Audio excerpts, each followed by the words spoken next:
Most people say recognition is important to them, but our own SL15 survey indicates that lots of leaders are still a bit miserly when it comes to giving it out. Let's see if we can improve our recognition factor with Derrick Hayes on this episode of Walking the Walk. Inspire, empower, and guide people to their very best. These are the people who are walking the walk. Your host, the original Sensei leader, Jim Bouchard. Derrick Hayes is billed as America's #1 encouragement speaker. And I can tell you from experience, spend a little time with Derrick and you will feel encouraged. I met him when I was doing my first podcast, and Derrick came on to share some of his woes. Now, he wasn't whining or crying. WOE is an acronym for Words of Encouragement. And Derrick knows how to encourage. Today, he's going to help us encourage others. Derrick, thanks so much for being with us. Oh, thank you, Jim. Thank you. It's a blessing to be in your presence. Likewise. It's been way too long. It's way too long. Listen. Way too. Right? In so many of our workshops lately, this is one thing that comes up a lot. And one of the questions that we ask is, when's the last time that you really, said job well done to somebody in the workplace? And it's interesting because very few leaders say that they do this daily. Quite a few say they'll do it, regularly. Although we have to ask them questions to bear down and see what that means. And quite a few, an alarming number, say rarely, and a few even say never. What are some easy ways that people can really turn that into a discipline and start encouraging people? And tell us, because it's the most important thing, isn't it? One of the most important things we can do as leaders. Right. You can get more out of people when you putting more into people. Mm-hmm. Many people focus on the problems instead of looking at the solutions. Many people look at what people do wrong instead of looking at what they do right. Think about this. Sometimes, when you're in a relationship, the person you're with, they come home, they're talking to you about what's going on wrong. You left one dish in the sink versus you had the whole house clean. You had one leaf in the grass versus the 99.9% of the grass is clean.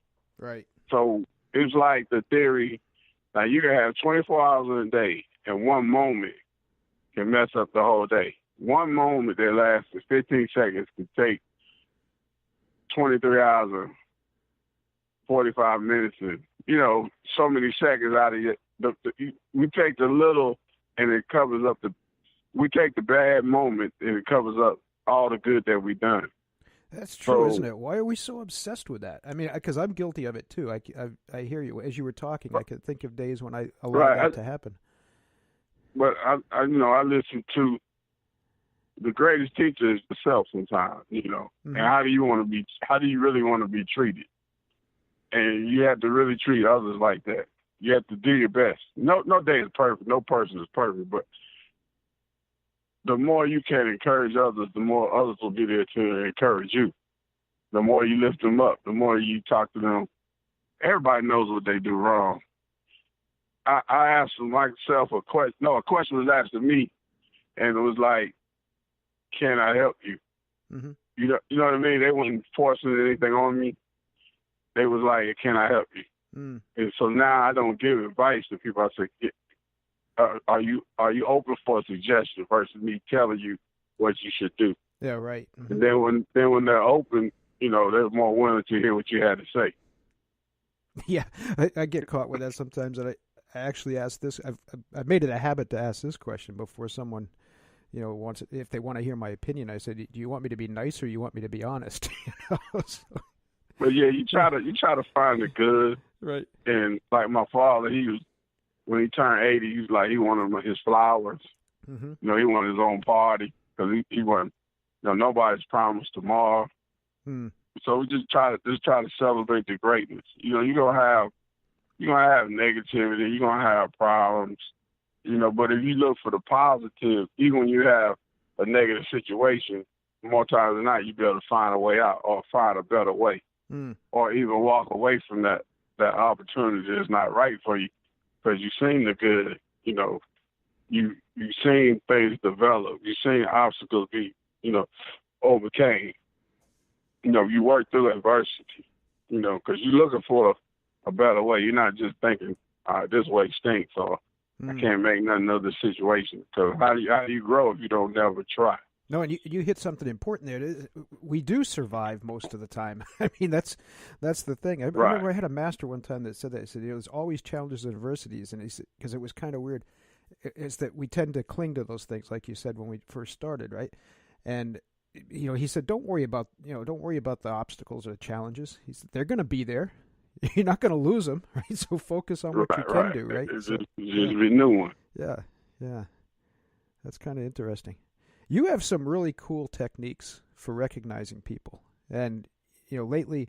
And I'm sorry, I just looked at it and I don't remember what you call it. You have an honoree every day, and then you have one of them is today's honoree. Right. And I try to recognize people like Monday through Friday, and some days we miss. So, but for the most part, we do it Monday through Friday, and when there's not any major holidays. I started with my friend L.J. Holloway, and she asked me to, do some publicity for her. And at that moment, I'm not like a publicist that went to, English school or public relations school. And so, what you said, when you can freelance and do your thing, it's natural. But then when they put a title on you, it's like, that's not who I am or what I do. And so when she said she wanted me to do some publicity for her, this idea came to me to recognize others. And so I went online and I searched for the name Today's Honoree. So I saw that the website, the social medias were available. So I said, okay, let's go with this. So it was really like, how you walk in Spirit or something. I did have the idea. I didn't have it all the way together. I just went with it. So like social media, you can build a brand overnight, and you can put it out there to the world. And if it flies, you have wings. If it does, you can ground it. And so we started working with Today's Honoree, and we just said it has to be a platform where other people nominate other people. So for the first phase of like first 1,400 people that we honored, it pretty much is where somebody nominated somebody, and it's just a positive way to get out of the way and let other people, shed light on the greatness of others. That's when I saw that. I said that would be a great technique for almost any organization could utilize, couldn't they? I mean, it's pretty simple to do that. Because you have. Like sometimes you see where companies have employee of the month, but they don't keep it going.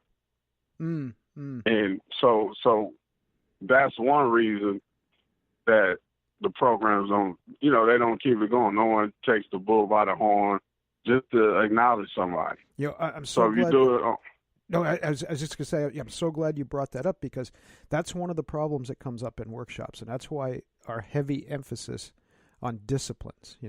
Discipline for martial artists just means it's the cultivation and development and practice of a meaningful and purposeful habit, right? It's something you've got to commit to, and it's not a discipline if it's on your to-do list. To-do list is like a wish list, It has to be carved into your schedule. It has to be part of your life. And you're absolutely right. The consistency part of this is huge, isn't it? We get a lot of people when we get talking about this idea of recognition that say, oh, yeah, I do it, gangbusters for a little while, then I forget for a long. You can't do that. You have to be consistent with this, don't you? Right. You have to have more than one way to do it. You have to have more than one way to recognize somebody. Even in interviews, when you interview somebody, you have to have more than one way to do it. Right. And that's why, I have Today's Honoree that recognizes people. That comes from, other people recognizing, or if I see someone that deserves recognition, it's my blog, so I can feature them. That's Today's Honoree. Then I realized what Today's Honoree is, somebody can easily send their blog in, their bio, the photo, and, a website link where another person may want to actually do a full interview. Right. Where I had the Derrick interview. That's another way to recognize someone. And through my name, I ask questions through my name to do the Derrick interview. And what I learned with that is there's different ways to recognize people, even within the Derrick interview, because some people have time to answer the questions and write them out. Some people are better writers than others. Some people like to get on the phone and do the interview, and some like to do the interview in person. So there's different ways to recognize people, even through an interview service. You could do it over the phone, because everybody has a different learning style or different way to teach others. And so just by doing interviews, I learned, okay, these are different ways to, recognize or get information out about what people are doing. I really hadn't thought of it that way, and that's a great idea, because so often, and this is a great technique too. A lot of our work is at conferences, association conferences and corporate conferences, and very often they'll have some of the speakers will be people from within that organization, and that's part of recognizing them too, is to give them the platform and the forum, and people feel very honored, right, to have the opportunity to speak at these things. But a lot of people are very nervous about it. And when you were talking about that, I remember once or twice, and this is something I think people probably ought to do more often. If someone is really nervous about that, but you want to give them that forum and you want to give them that recognition, an interview format would be great, wouldn't it? I mean, you could sit there or have somebody that's comfortable with it, sit there and just interview that person instead of having them bear the whole burden of a speech, in quotation marks, right? Right. It's, like I said, there's different ways you have to find the method that works for the person, and also do the Derrick names. Tell us more about those. Those, right? Yeah. With when I started, there's a guy named James Amps. He's out of Pembroke Pines, Florida. And he told me I was going to write a book. When I first started speaking this years ago, and I started laughing because I didn't grow up with any authors, and so when I first thought about writing a book, he was telling me I was going to write a book. I didn't feel like people were ready for my autobiography. But what I remember when we used to listen to hip-hop music, we had these words, and we'd break words down into positive messages. Like pony, people used to wear pony back in the day like they wear Nike now. So we said pony means people only know the shoe. And so we were breaking down brands and names, and had a Pepsi rap and different things like that. So when it came down time to write a book, I decided to call it Derrick names instead of acronyms. I built acronyms into a brand with my name, so I called them Derrick names. And so I started realizing I had a gift to turn names into positive messages real quick. So everywhere I go, I turn people's names into Derrick names, and there's a way they never forget you. Like I got a text message from somebody a couple of weeks ago, for someone that took a picture of the Derrick name I had wrote for them like over 5 years ago. So, and that was on a card. So I can do them on a card. I do them on certificate paper. I can put them in a frame. I've done these Derrick names for celebrity events. I've done it for school graduations. I've done them just to recognize teams in the local neighborhood. So it's a way to recognize others with their name, because their name is powerful. And their name's something they're not too quick to throw away because it's personalized.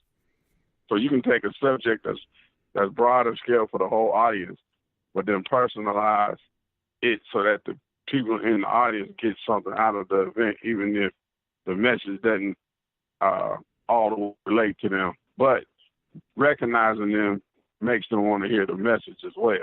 So there's different ways to recognize people and get them interested in what you have to say and what their life is all about.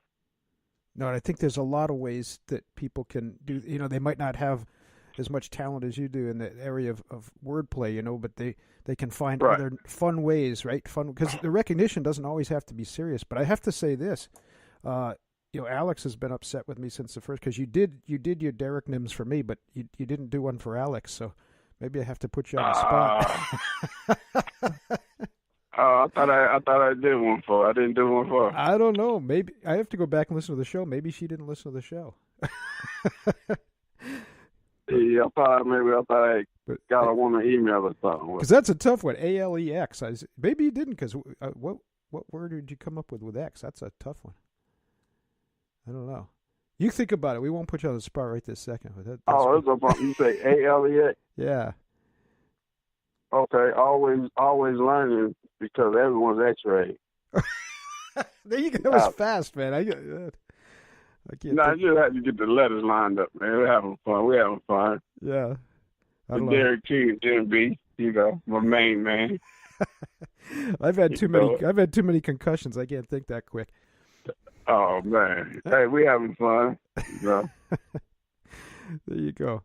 All right, so we got a lot of different ways people can recognize, right, and encourage other people. But one thing that has always impressed me, when you're encouraging people, you really do it from the heart, and that's something important. I remember when we ran the martial arts schools and we would be training instructors, and one thing that I always cautioned them against, I'd love to hear your opinion on this.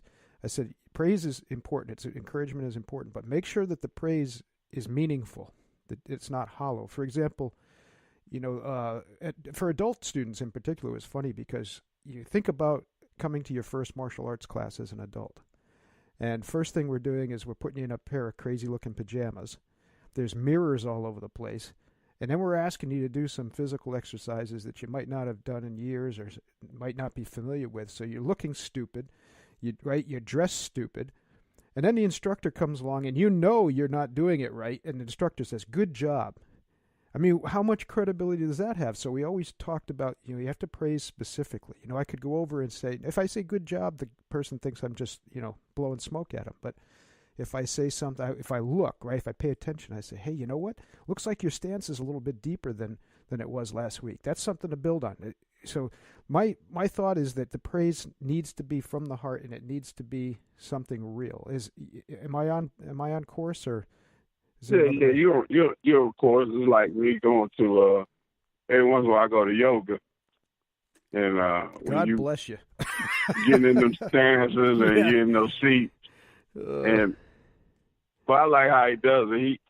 He corrects you. He corrects you in your stance and the way you sitting and the way you in the stretch, mm-hmm. and then it take good job. When you're getting it right, or at least you try, you put in the effort. So, it has to be sincere.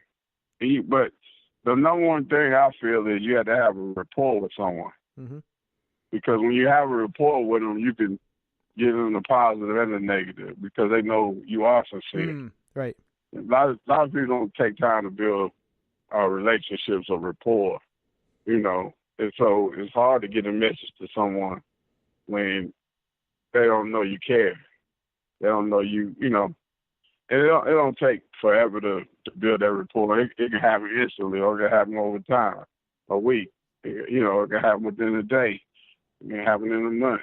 But that's two of the things I see, because I worked in lockup. I worked in situations with at-risk youth groups, and in different situations. We have a philosophy as we work as a team. Not everybody can reach everybody. Not everybody's going. So you may be in a situation when you're dealing with a client they feel is difficult, and it makes somebody else that steps in that can reach that person. So you have to have a rapport, and you have to have a relationship, to even get the information to the person. So a lot of times, the person, it may be the right information, but it's not going to be received because it's not coming from the right person. No, that's very, very true. And it's interesting that you brought up, the incarcerated kids, because like you, I work with incarcerated kids. And one of the problems that I've seen, and I just brought this up, in fact, with the staff there, and I'd love to hear your opinion on this. It was the idea that sometimes they seem to over-encourage or over-promise, like when kids are getting ready for their next level, where they're going to get more privileges, like off grounds and things like that. And sometimes they build up, you're going to make it, you're going to make it, you're going to make it. And there may be obstacles there. So again, it goes back to that idea. You want to encourage, you want to keep them moving forward, but they get so disappointed sometimes when they're built up, and then something comes up that keeps them from achieving that goal. How do you address that? How do you encourage without overinflating expectations, I guess is probably the best way to ask it. Well, I don't. My thing is not to over exaggerate. You let them know what's at stake. Let them know the goal, what they can reach. You encourage them. It's hard because it's well intended, isn't it? I mean, people. Right. It's well intended, but here's the one thing that a lot of people miss. Not saying you miss it. A lot of people miss. Right. the young men and women have seen so much disappointment in their life that sometimes they don't want to reach the goal. Right. It's successes can be scary. But that happens in the workplace too. That's why it's so interesting. Right. Yeah, But the young people, it's like, it's acute there. It's real scary. And sometimes they put up a facade like they're this gangster, they're this tough person. Right, exactly. And then when they have that period where they can really get to that next level, or they even get released, back to their family, or even get released on, to be free. Sometimes they can go either way, whether, they want to act up so they don't get let out, or they go into this moment where they let the wall down. So, they've been this certain person all along. Now they want to learn what it's like, to be successful on the other side. Right. So the different elements they bring to the table at certain times, whether it's reaching a level or whether it's time for them to get released, because you never know what they really want to do till it's time.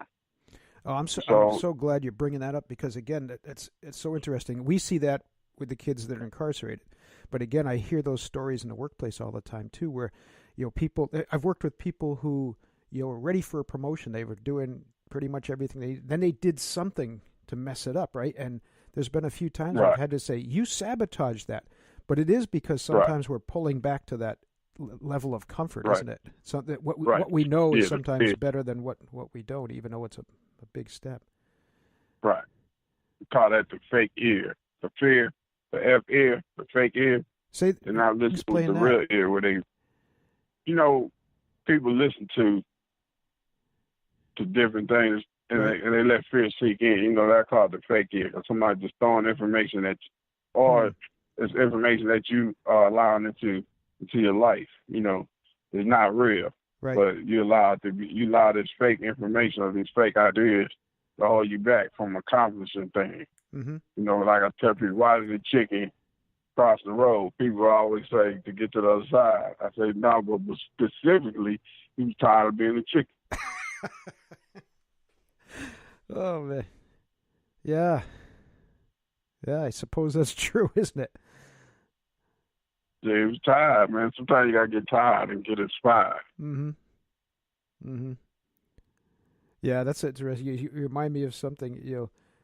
Our friend Larry Winget always said, right? People don't change to make themselves better. They change because they're sick of what they are now, right? Right. Well, we just got real depressing there, didn't we? Let's see if we can. No, it's real, right? People have to look at it realistically. Yeah, it's real. It's real. No, we just talking about how this always happens. We're getting deep here. That's all. We just get deep. But let's pull take them to the next level. Right. Let's pull them out of the mud now. Let's see if we can wrap things up with some brightness and joy and encouragement. And make sure before we finish up too, we got to make sure people understand how to get in touch with you, because I know your speaking schedule is busy and you're doing consulting and all that. So how do people get in touch with you? Well, my website is www. I have two websites, www.derrickhayes.com, and that's DERRICKHAYES.com. And my new site is the Entertainer. That's ENTIETAINER, Entertainer, where I tell stories through neckties to empower others to greatness. That's the new things I'm doing, teaching people how to tie regular ties, bow ties, ascots, how to turn regular ties into bow ties or regular ties into ascots. And I do tricks and stories on stage, stand-up motivation with neckties as an entertainer.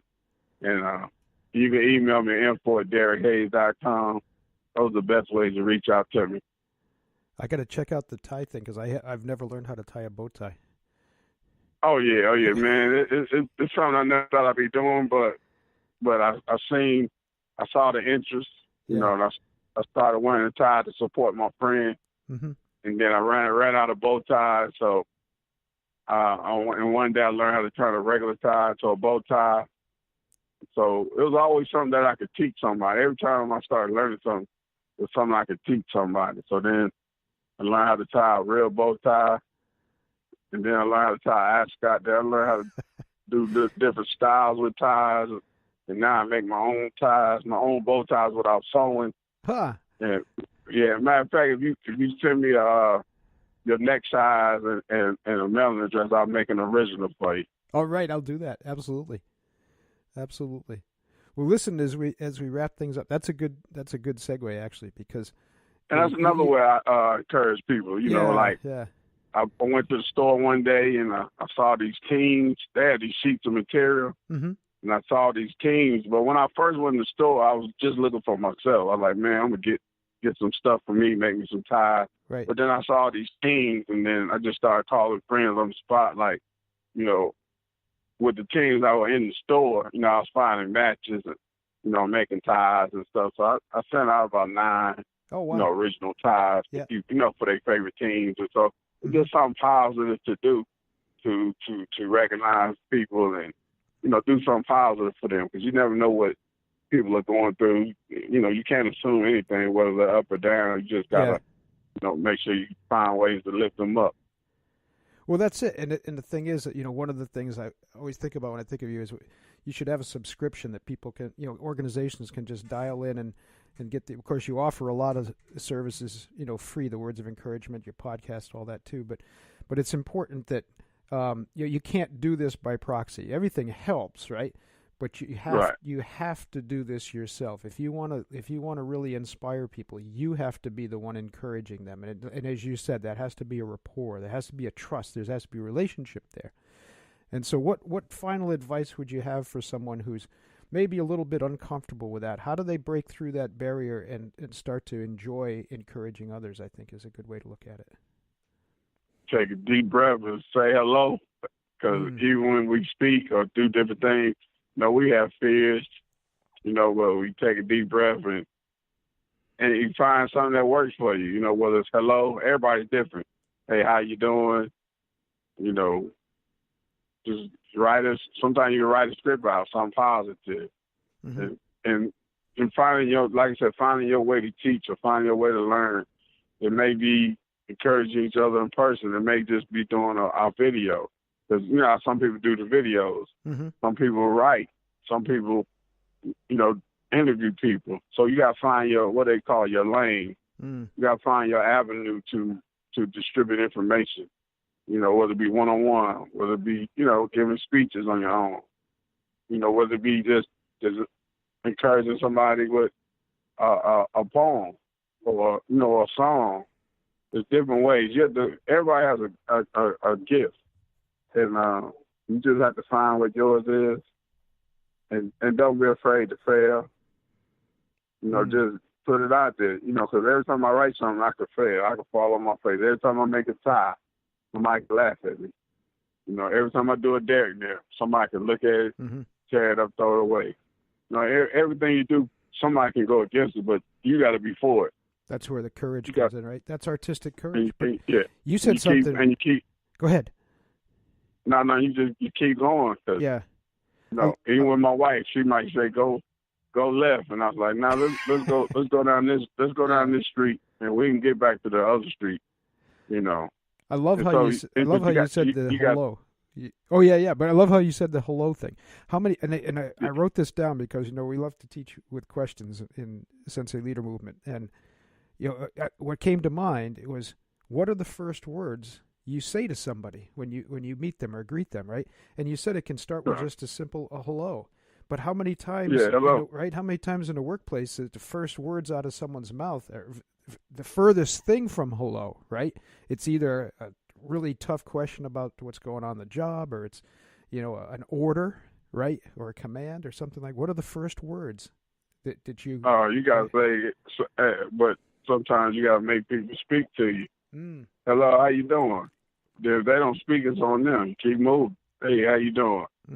Doing all right today? How was your weekend? How was last night? How's everything going for you? You know, if you're at a networking event, one of the most popular questions is, you know, what city are you from, or what do you do? You know, how can they help you? You know, you give them a chance to talk. Sometimes people don't even get a chance to talk. When they get a chance to tell their story. You know, you show some interest in them, you know, the sky's the limit. You know, everything's possible. There it is. Absolutely. Well, why don't you leave us with some words of encouragement? I'm going to put you on the spot again. Okay. You said the word proxy earlier, right? Didn't you say proxy? How you feel? Is it Proxy? I don't remember. Remember, I have concussions. Because you said about proxy, but no, because that word stuck with me. See, okay. See, life speaks to me through words and sound. So I leave you with the word proxy, and if I misspell it, hey, charge it to my heart, not the gym. But proxy, yeah, you said proxy earlier in the interview. So Proxy, right? The pro part is you got to be a professional, right? The X is for unknown. As a pro, in order to grow, sometimes you got to step into the unknown, right? And the unknown is going to take you to the why, which is your why do you wake up? Why do you live? Why do you give? Why do you get up at 8 o'clock in the morning like I am on the road and do an interview with the black belt of motivation, Bouchard? That's proxy. You got to be a professional. Be willing to go into the unknown, and that's what's going to take you to the greater lengths of your purpose. So that's my word for people today. It's just, you know, be a professional in everything you do. You know, be willing to take risks. Be willing to take challenges. Be willing to develop your brand to the world understand. And your purpose is always going to be there. It's going to develop. It's going to take you, like I say, take me to places that don't even have faces. Derrick, thank you so much. I'm ready to go conquer the world now. Always treasure the time we spend together. Thank you. But think about this. This is a thought for you, too. You're already conquering the world. You're just going to get another planet to take people to. There it is. Make sure you hook up with Derrick Hayes. My friend Derrick, thank you so much for being here today. And you're spreading joy in the world. You're doing important work. We appreciate it. Hey, appreciate you, and tell Alex to say hey, and tell her you the best thing that ever happened to her life. I will do that, and hopefully we'll see you in Atlanta soon. We should be back there soon, I think. Okay, take care. Okay, thank you, Derrick. All right, Keynotes, workshops, retreats, webinars, and ongoing training. Each program customized to your unique needs, interests, goals, and budget. Inspire, empower, and guide people to their very best. Learn more about Jim Bouchard and the Sensei Leader at thesenseileader.com.